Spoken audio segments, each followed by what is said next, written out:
예, 민관군이 한마음으로 산불 피해 복구에 나선 가운데 몇몇 정치인들의 정쟁성 발언들이 눈살을 찌푸리게 하고 있습니다. 이번 강원 산불을 통해 정치인과 공무원들이 어떤 일을 해야 하는지를 여실히 보여주고 있습니다. 문재인 대통령이 김현철, 박영선 두 장관 후보자의 임명을 제거한 것과 관련해서 한국당과 바른미래당이 대통령의 사과까지 요구하고 나서 급냉이 예상되고 있습니다. 김현 전 국회의원, 조혜진 전 국회의원과 함께 주요 정치권 뉴스들 정리해 보겠습니다. 네, 어서 오세요. 안녕하십니까? 어서 오십시오. 예. 산불 얘기 잠깐 하고 가겠습니다. 어제 최문순 강원도지사, 해당 자치단체장이죠. 국회를 찾았습니다. 일부러 들러서 얘기를 한 것 같아요. 빠른 복구를 위해서 주택복구비 70% 국고 지원, 그리고 산불 진압 헬기 구매를 요청했습니다. 특히 이 진압 헬기 같은 경우는 예전부터 250억 원 상당인데 정부에서 조금 빨리 좀 사줬으면 했다는 건의를 많이 여러 차례 했다고 합니다. 이런 요청에 여야가 정당을 떠나서 좀 도와줘야 되는 거 아닌가 이런 여론이 있습니다. 어떻게 들으셨어요? 그러니까 이제 사건이 터지면 국민적인 관심도나 언론의 지목도가 높아져서 반짝 이슈가 되다가 또 그게 흐지부지 된 게 계속 이제 있어 왔습니다. 이번에는 이런 일이 반복되지 않을 정도의 국민적 합의가 있습니다. 특히 이제 소방 공무원에 대해서 국가적으로 전환하자라는 청원이 20만 명을 돌파했고요. 예. 그다음에 신속하게 복구를 하는 것이 얼마나 중요한지 국민들의 이 가장 뜨거운 관심이 있을 때 강원도에서 좀 그 강원도 소속으로 그런 산불을 조기에 진압할 수 있는 그런 좀 이렇게 특수한 장비가 필요하다라는 도지사의 요청을 여야 정치인들이 좀 이렇게 한 목소리로 화답해야 되는 것이 아닌가 싶습니다. 그리고 이제 복구 지원비 관련해서도 현재에서 국고 지원금이 너무 좀 약한 것이 아니냐라는 그런 이제 소식도 들려오기 때문에 이 부분에 대해서도 추가 경정 예산을 조속하게 여야가 합의해서 피해 주민들에게 말로만 그러니까 뭐 이렇게 위로할 것이 아니라 실질적으로 도움이 될 수 있는 그런 방안들이 조속하게 검토돼야 된다고 봅니다. 참고로 제가 강원도 출신이기 때문에 이 문제에 대해서 조금 더 다른 분들이 느끼는 감보다는 훨씬 더 좀 뼛속 깊이 느끼고 있습니다. 그런 네. 점이 있으시겠네요. 예, 조 의원님. 예, 그 최문순 지사가 복구비 70% 예산 지원을 빨리 좀 이제 처리해 달라고 부탁을 하고 또 산불 진압용 헬기 신규 구입 요청을 했는데 이 복구비는 지금 당장 필요한 거기 때문에 국회가 빨리 처리해 주는 게 맞다고 보고 산불 진압용 헬기도 기존의 헬기와는 다른 헬기가 필요하다는 거거든요. 예. 이번에도 봤지만은 그 진압 장비들 그 소방차들은 낮에는 진압할 수 있지만 밤에는 어렵습니다. 밤에는 민가에 불이 번지지 않도록 막아주는 역할만 하지 적극적으로 산불을 진화는 못하고 밤에는 이제 헬기가 할 수 있는데 헬기도 이번처럼 막 바람이 세게 불 때는 이 흔들려 가지고 이제 출동을 못하게 되니까 바람이 불어도 강풍이 있어도 그 영향받지 않고 그 진압 작전을 펼 수 있는 그런 이제 큰 헬기를 빨리 도입해야 된다고 전부터 이야기가 나왔는데 이게 뭐 되다가 말다가 됐는데 이번 기회에 빨리 했으면 좋겠고 그 소방차도 이게 산불 진압용 소방차는 사실상 없다고 봐야 됩니다. 그런 그 대용량의 탱크를 가지고서 저 장거리 멀리까지 이제 물을 쏘아 보내 가지고 산불을 진압할 수 있는 그런 소방차도 대량으로 좀 구입해야 된다는 이야기가 있기 때문에 뭐 강원 소방에서 하든 아니면 중앙 소방에서 하든 간에 빨리 이번 기회에 구입을 해서 이런 그 일이 있을 때 예방이 당연히 중요하지만은 또 진압도 빨리 될 수 있도록 하는 그런 그 일이 이번 기회에 좀 제대로 됐으면 싶습니다. 이 부분에서는 이견이 없었으면 좋겠다 이런 말씀이시죠? 국민적 관심이 그렇지면 그 중앙에 이제 그 헬기보다는 강원도의 헬기가 필요하죠. 왜냐하면 물론 이번에 이제 신속하게 그러니까 전국에서 다 890여 대의 소방차가 동원되긴 했지만 1분 1초도 아까운 시간이거든요. 예를 들어 7시 30분에 사건이 발생했으면 양양공항에 그 헬기가 만약에 있었다고 치면 10분 내로 이동이 가능하기 때문에 그 즉시 진압을 할 수 있었던 거거든요. 그래서 지금 이 소위 화재로 인한 피해가 사실은 계산되지 않은 것까지 포함한 수조 원에 달할 거라고 봅니다. 그렇기 때문에 250억을 투자해서 조기에 진압할 수 있는 그런 장비를 갖추는 것이 아마 우리나라가 선진국으로 하는 또 다른 기준점이 되지 않을까 싶습니다. 국민적 관심이 많을 때 이런 부분에 있어서의 빠른 진척이 좀 필요할 것 같은데 앞서 좀 짚어주셨던 그 소방관 국가직 전환 부분 사실 어제 오늘 일이 아니거든요. 소방관 처우 개선 문제. 국회에서 지금 어떤 단계까지 진행이 된 상태인 겁니까? 그러니까 지난해에 안행위에 상정이 됐고 그다음에 통과되기 직전에 처리되기 직전에 야당 의원이 그걸 막는 바람에 이제 법사위에 올라가지 못했습니다. 이 문제가 이제 자치 경찰을 하는데 지방자치로 강화되는데 왜 이것만 국가직으로 가느냐라는 얘기가 일각에서 있는데 하나는만 알고 둘은 모르는 그런 것 같습니다. 특히 이제 이분들이 불로부터 노출이 됐을 때 신변의 안전함이 보호가 되지 못합니다. 그리고 두 번째는 지방 재정에 따라서 국가직이냐 지방직이냐에 따라서 장비의 현대화, 그다음에 안정화, 그다음에 처우 문제가 늘 혼선을 빚습니다. 그다음에 장갑을 자비로 샀느니 아니면 무슨 최근에는 커피 믹스를 그 지방 공무원들의 경우는 자비를 걷어서 샀다라는 얘기까지 들려오기 때문에 이런 지방 간의 경제의 차이에 의해서 공무원의 처우가 달라지면 안 된다고 봅니다. 그래서 국가직으로 전환해서 이분들이 안심하고 그런 안전하게 본인들이 임무에 최선을 다할 수 있도록 국가가 보호를 해야 되는 그런 공무원화하는 것이 제가 볼 때는 저분들도 원하는 것이고요. 그래서 중앙에 있는 119 간부들만 또는 공무원들만 중앙직이고 나머지 현장에 뛰는 분들은 지방직이다 할 때 거기서 느끼는 괴리감도 굉장히 크다고 봅니다. 예, 알겠습니다.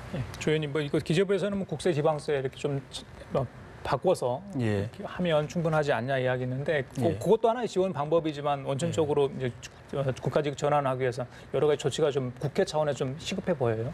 그 재정이 좀 더 확충돼야 되죠. 대표적으로 이제 소방 교부세를 지금은 아마 20%인가일 텐데 담배세에서 20% 정도 이제 떼가지고 소방 교부세를 주는 건데, 그런데 이제 그거를 순차적으로 내년에 한 35%, 그 위에 한 40%. 지난번에 아까 의원님 말씀하신 그 행안위 소위했던 자유한국당의 홍문표 의원 같은 경우는 50%까지도 올려줄 필요가 있지 않느냐. 그래서 그렇게 이야기를 했었는데 그 부분 이제 그 기재부가 동의해주는 부분이 조금 난제했는데 이번 기회에 정부 내부의 기재부하고 행안부도 의견이 확실하게 좀 일치를 볼 수 있지 않을까 하는 생각이 들고 저는 그 지방직으로 전환할 때부터 개인적으로는 좀 부정적이었습니다. 그래서 18, 19대 제가 그 양대 국회 할 때 이 중앙직 전환, 국가직 전환에 제가 여러 번 서명을 했었습니다. 좀 전에 의원님 말씀처럼 지방마다 재정 형편이 다 다르기 때문에 재정이 넉넉한 데는 처우도 좋고 인원도 많고 장비도 좋고 그러면 소방 서비스도 좋고 그럼 주민들 받는 서비스도 좋아지는데 지방으로 내려갈수록 예산이 부족하기 때문에 장비, 인력, 서비스 다 열악해 하거든요. 그 똑같은 국가에 똑같은 국민인데 그런 서비스 차별을 두는 것도 잘못됐고 그리고 이렇게 넘어오게 되면 인사권이 이제 지방분권이라는 차원에서 그렇게 이제 자꾸 하는데 인사권이 지방자치단체장에 가기 때문에 주민들은 별로 오히려 서비스가 나빠지는데 지방자치단체만 좋아지는 거예요. 힘이 세지니까 소방직까지 소방본부장까지 자기가 임명하게 되니까 그런 측면에서 저는 빨리 국가적으로 전환을 하면서 동시에 자치경찰제도도 거의 비슷한 구조를 갖고 있거든요. 지방으로 가게 되면은 인력 또 장비, 서비스 다 그런 차등이 생기기 때문에 그 반면에 국민들은 별로 좋아지는 건 없는데 지방자치단체장들은 지방청장까지 자기가 임명하게 되니까 굉장한 파워를 갖게 되는데 이런 부분을 좀 생각해야 되는 것 아닌가. 그래서 그 정부에 따라서 국가직이었는데 지방직으로 이제 바꿨다가 다시 또 전환하고 이런 일이 자치경찰제도 좀 없도록 좀 했으면 싶습니다. 잠깐만요. 지금 화면 보시면요. 이재정 의원이죠. 국가직 전환 법을 발의했던 분 중에 한 명입니다. 오늘 국회 행안위에서 전체회의가 열려 있습니다. 그래서 행안부 장관과 그다음에 소방청장을 데려다가 지금 이제 이번 산불과 관련해서 보고를 받고 있는데 아마 이재정 의원이 관련 질문을 하고 있습니다. 소방관 복장을 하고 아예 나왔네요. 네, 그러셨네요. 오늘 저기에서 여러 가지 얘기가 나올 것 같아요. 산불과 관련해서. 그렇죠. 저도 19대 때 안행위를 하면서 그 의용소방대법 제정하고 소방 공무원의 국가직화도 얘기를 했는데 당시에 이제 이명박 박근혜 정부 이제 이렇게 되면서 좀 안 된 것 같습니다. 그래서 이번 기회는 여야의 그 당리당략이나 셈법 없이 공무원 국가 공무원으로 전환해서 소방 공무원들의 그 처우 개선 그리고 소위 그 목숨을 걸고 저 사투를 벌리는 직종 중에 하나 아니겠습니까? 그래서 이분들이 사실은 이제 많은 어려움에 노출이 돼 있고 그다음에 위험으로부터 노출되어 있기 때문에 그런 헌신과 봉사 정신이 국가로부터 보호가 되는 것이 무엇보다 중요하다라는 점을 다시 한번 강조드리겠습니다. 가장 급한 것이 현재 일어난 피해에 대한 복구 문제일 것 같은데 돈이 필요하죠. 때문에 추가 경정 예산안을 편성을 하고 이걸 국회에서 통과시켜야 되는데 일단 또 한국당이 비판적인 시각을 내놓은 것 같아요. 탈원전 정책 때문에 이와 관련한 한전의 전신주 관리가 소홀했다라는 주장을 하면서 이 추경 예산과 관련된 비판적 시각을 내비친 부분이 있었거든요. 어떻게 보셨습니까? 그건 별개 문제인데 이제 추경 편성하는 문제는 이게 그 실제적으로는 예비비로 해도 되는데 추경으로 해가지고 그 결과적으로는 그 꼭 필요한 데 쓰이는 게 아니라 선거를 앞두고 이제 선심성 예산 그 예산으로 쓰이지 않겠는가 하는 그런 염려를 해서 그렇게 하는데 저는 뭐 예비비로 하든 추경으로 하든 이건 빨리 집행돼야 될 문제고 예비비로 할 수 있으면 그렇게 하는 게 더 낫겠죠. 더 빨리 예비비는 이미 가지고 있는 돈이기 때문에. 근데 만약에 추경으로 하게 되더라도 예산 심의 과정에서 꼼꼼하게 살펴가지고 실제 본질하고 관계없는 그 선거용 선심 예산이면 그건 이제 드러내면 되니까 예산 심의를 통해서 드러내면 되기 때문에 그 한국당도 뭐 이렇게 추경 절대 안 된다 이런 건 아닌 것 같아요. 예비비로 해보고 안 되면 추경으로 하자라고 하는 것 같은데 추경으로 갈 경우에도 심사를 꼼꼼하게 해서 선심성 선거용 예산은 드러내면 될 것이기 때문에 큰 문제가 없는 것 같고 화재 원인에 대해서는 지금 국과수가 지금 감식을 하고 있고 저 1차 보도에서는 그 계획이 케이블에서 문제가 있었다. 노후가 빨리 개선이 안 됐다라는 그 진단이 있었는데 또 추가로 보면은 피레기에 케이블에 문제가 있었다. 그걸 이제 그 한 3가닥 정도가 잘려 있었다 해서 국과수가 들고 가서 조사를 하고 있기 때문에 그 결과를 봐야 알 텐데 다만 이제 그 한국당 입장에서는 뭐 그 결과가 나오기 전에 단정은 이제 못 하고 있지만 추론을 할 때에 그 탈원전 이후로 그 한전이 전체적으로 적자 구조가 되면서 전체적인 예산 집행이 지금 밀리고 있다. 그건 저도 현장에서 보고 있기 때문에 재작년에 계속되는 공사가 올해는 공사 딱 중단돼서 사람들이 일을 못 하고 있는 걸 지역에서도 보고 있거든요. 그래서 그거 영향이 있는 것 아닌가 하는 추론을 내놓는데 그거는 뭐 단정할 필요는 없고 국가수 그 조사 결과 보고서 뭐 이야기하면 될 것 같아요. 저는 깜짝 놀랐습니다. 사실은 이게 지금 사건, 그러니까 이제 참화로 인한 피해가 있고 피해 주민들의 호소가 속출하고 있는데 토요일 날 새벽같이 내려간 거 아닙니까? 한교안 대표가. 그리고 정쟁의 도구로 삼지 않았으면 좋겠다라고 얘기를 했는데도 불구하고 그 이후에 이제 자유한국당 소속 의원들이나 원외 인사들의 아주 자극적인 발언 때문에 논란이 되고 있는데 그에 못지않은 게 이 탈원전 정책 때문에 전신주 관리가 소홀했다라는 얘기는 어떻게 이런 발상이 나오는지에 대한 게 이해가 안 됩니다. 그러니까 특히 이제 포항 지진도 그렇고 제천 그 참사도 그렇고 이 화재의 원인을 정확하게 분석하는 건 과학적으로 분석하는 건 기간이 굉장히 오래 소요됩니다. 길게는 1년 반도 되고요. 그러니까 포항 지진의 경우는 1년 반이 소요된 거고 제천 참사도 아마 제가 볼 때 1년 넘게 원인에 대한 분석이 끝났고 그다음에 그 화재 현장이 공개가 되고 이러지 않습니까? 맞습니다. 그렇다면 이 지금 현재 벌어졌던 5군데에 걸친 이 재난 재해 지역으로 선포된 이 마당에 탈원전 때문에 관리가 소홀했다 전신주에 이거는 제가 볼 때는 그 원인을 가리키는 손가락을 보고 있는 격에 해당한다. 지금 자유한국당의 태도가. 그래서 실질적으로 이 문제를 해결할 의지가 있다면 지금 추경의 편성을 가서 실질적인 주민들에게 도움이 되고 빠른 복구를 하려면 이거는 속도 있게 내고요. 그다음에 원인에 대한 정확한 진단. 그래서 이것이 추후에 다시 벌어지지 않도록 하는 것은 여야에서 국회 차원에서 무슨 대책기구를 만들어서 머리를 맞대서 논의하는 구조. 그러니까 수기 민주주의를 하는 구조를 별도로 하고 추경 예산을 편성해서 주민들에게 직접적인 그 피해 보상을 하는 것은 별도로 분리를 해서 접근해야 되는 것이 아닌가 봅니다. 이제 정확한 거는 이제 국가수 조사 결과를 봐야 알겠지만은 어쨌든 2015년, 2016년 이 시기에는 한전의 그 노후 시설 그 정비 예산이 계속 내려왔는데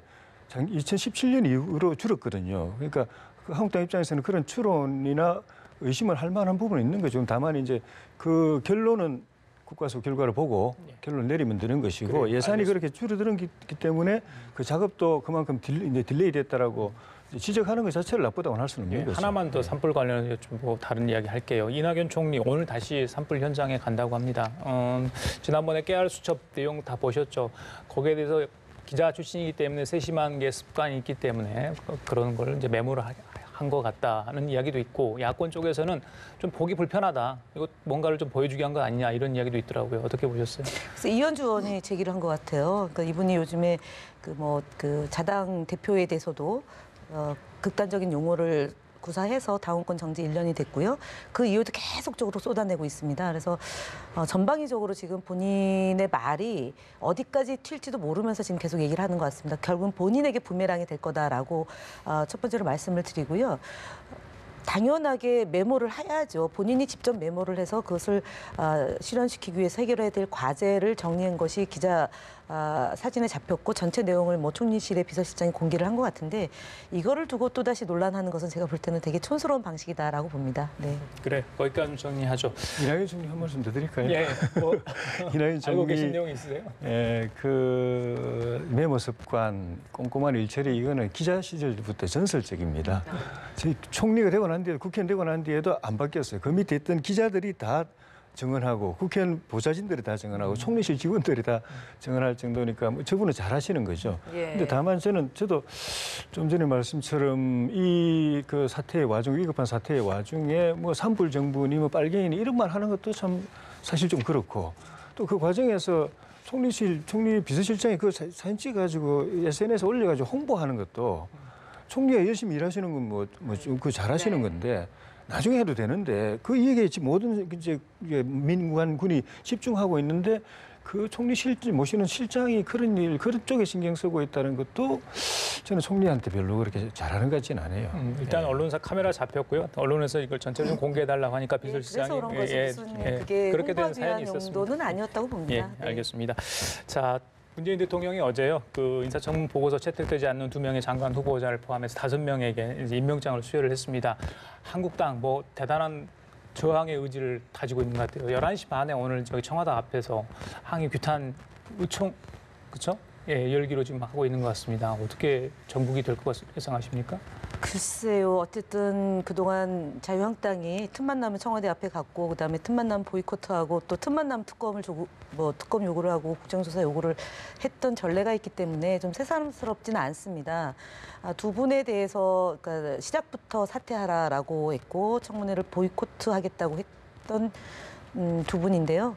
결국 김현철 통일부 장관은 자유한국당과 통일에 대한 입장의 차이로 이제 된 거고 그다음에 박영선 의원에 대해서는 아무래도 황교안 대표에 대해서 그 김학의 전 차관과 연관되어 있는 문제를 질의했기 때문에 질의 과정에 대한 답변을 했기 때문에 정치 보복성 그 장관 임명에 대한 반발이라고 봅니다. 그래서 대통령도 말씀하셨던 것처럼 일로서 보여달라. 그다음에 나머지 세 분에 대한 장관 인사 과정에도 그렇고 결과적으로 이제 그 문재인 정부가 성과를 내야 된다라는 그런 목표를 갖고 5분의 장관을 임명했기 때문에 자유한국당은 자유한국당으로서 이제 퍼포먼스를 하는 거고요. 저희 더불어민주당이나 문재인 정부 입장에서는 이 5분이 대통령이 임명한 이유가 있을 것이고요. 그다음에 과제가 있기 때문에 무엇보다 그것을 잘 국민들 눈높이에 맞춰서 일을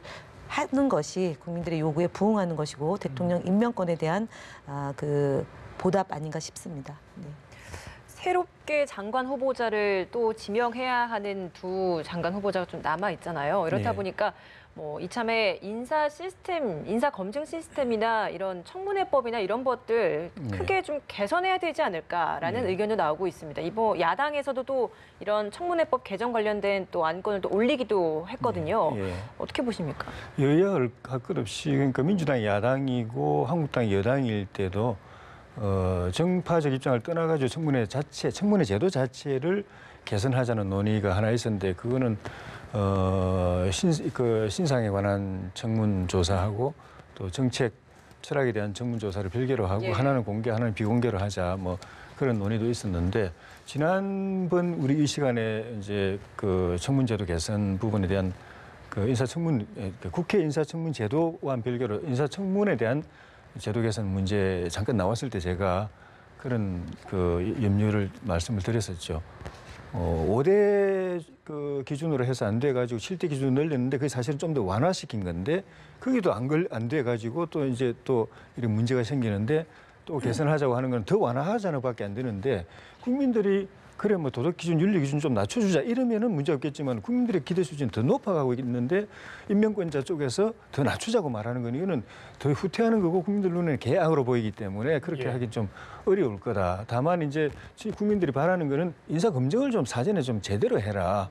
어차피 다 나오는 건데 언론이 취재해서 나오는 건데 청와대 혼자 이게 인사한다 이게 검증한다면 사실 숫자가 많지 않기 때문에 한계가 있다고 볼 수 있지만 전 국가기관을 청와대가 다 통솔 하고 있는데 필요한 정보는 국세청이고 뭐 그 경찰이고 어디고 다 받아볼 수 있는데 국정원 전환 자료만 안 받고 있는 거거든요. 그거는 이제 사찰의 그 요소가 있기 때문에 안 받고 있는 것이 뭐그 신상 사찰이 사실은 정권 막론하고 그거는 이제 떳떳하지 못한 거기 때문에 그건 안 받고 있지만 나머지 기관들은 공식 자료 다 받을 수가 있는 것인데 그리고 본인에게 상당히 시간 두고 꼼꼼하게 하나하나 물어보면은 국회가 청문하듯이 기자가 취재하시 물어보면 다 나오는 거거든요. 그걸 안 나오는 이유가 캠코더 인사 요즘 지금 말하면 캠코더 인사 캠프 출신 코드 맞은 사람 또 민주당 출신들만으로 딱 이제 기준을 잡아놓고 그 안에서만 하다 보니까 못 잡아내는 거죠. 이 사람들 안 되면 딴 사람 구할 사람 없다 이런 생각 때문에 그래서 그런 부분에 대한 검증을 청와대 내에서 사전에 얼마나 광범위하고 철저하게 할 것인가에 대한 제도 개선 그게 오히려 핵심이 아닌가 그런 생각이 들고 또 그 과정에서 또 잘못한 사람들에 대해서는 또 반드시 책임을 물어야 그 사람들이 검증을 철저하게 하지 내 사람이라고 또 책임 없다 하고 지금 조조난면의 이야기 나오는데 감싸고 가게 되면 그 사람들 본인이 검증을 철저하게 안 하게 됩니다. 그래서 그런 부분에 대한 개선이 필요하다고 근데 보입니다. 지금 이제 똑같은 얘기가 좀 반복되는데 이게 캠코더 인사 아닙니다. 그러니까 왜냐하면 이번에 그 7번의 장관 중에 차관 출신이 둘이 있었고요. 그다음에 박근혜 정부 때 장관하셨던 분이 있었고 그다음에 전문가 출신이 있었습니다. 그다음에 정치인 출신이 있었고요. 기본적으로 이 탕평 인사를 하는 과정에 지금 문제는 7가지 소위 말하는 인사청문회 시스템에서 7가지 배제 원칙의 결격 사유에 해당하는 분은 사실은 없었습니다. 다만 미처 파악이 못했던 이제 그 외국 그 세미나 갔던 게 문제가 됐던 것이고요. 예.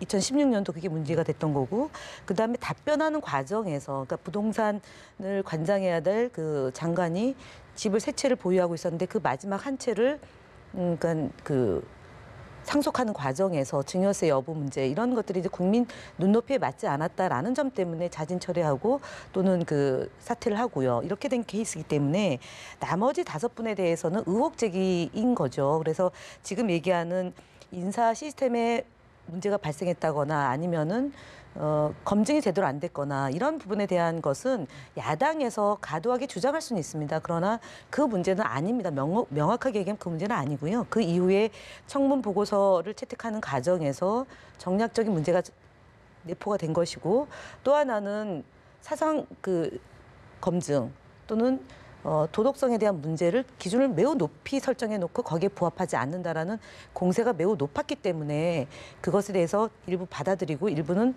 도저히 안 되겠다라고 해서 임명장을 수여한 것입니다. 그래서 이번 건은 캠코더 인사가 분명히 아니라는 점을 다시 한번 강조드립니다. 네. 김 의원님, 여당 쪽에서는 그러면 이번에 인사청문 어떤 시스템 문제랄지 이거에 대해서는 전혀 문제가 없다고 보시면 아니면 뭔가 좀 보완할 필요가 있다는 그런 여론은 내부에 있습니까? 보완해야 된다라고 얘기하는 것은 사실은 이제 이런 문제는 있죠. 부동산을 3채를 보유하신 분을 국토교통부 장관으로 내정한 것에 대한 이 부분에 대한 논란은 있습니다. 그렇다고 해서 검증 자체가 잘못됐다라기보다는 다주택을 갖고 계신 분이 과연 주택 정책을 제대로 잡을 수 있을 것이냐라는 것에 대한 논의가 있어야 될 것이라고 보고요. 두 번째는 인사 검증하는 데 있어서 이제 그 도덕성 검증, 그다음에 정책 검증, 전문성 검증이 있는데 지나치게 정책 검증이나 그 자질에 대한 검증은 뒤로 하고요. 도덕성 검증에만 거의 99%가 몰입이 되고 있습니다. 그리고 언론에서 그 부분만 지금 타겟이 되기 때문에 이 문제를 어떻게 할 건가에 대해서 여야가 논의를 해야 되겠지만 제가 볼 때는 별로 야당에서 동의를 하지 않을 거라고 봅니다. 그래서 결국 인사청문회가 진행되면서 야당은 그 기간이 가장 국민들로부터 주목도가 높기 때문에 그 인사청문회 요인이 발생하면 어쨌든 맹공을 퍼붓게 되지 않습니까? 그래서 제가 볼 때는 총선 이후에나 그 청문 제도가 좀 변경이 가능하지 않을까 그렇게 봅니다. 현실적으로요. 네. 마지막 하나 더 여쭤볼게요. 주영훈 대통령 경호처장이 계약직 직원을 가사, 도우미, 일에 활용을 했다 이런 보도가 있었습니다. 물론 이제 청와대 쪽에서도 사실관계 확인 중이고 주처장은 뭐 내용이 좀 잘못된 부분이 있다 이렇게 이야기를 하지 않았습니까? 이건 어떻게 봐야 됩니까? 이게 예전에 관사병 소위 말해서 일단은 경호 그 적에 있었던 관사병 했던 일을 청와대 이제 계약직 직원이 했나 보죠.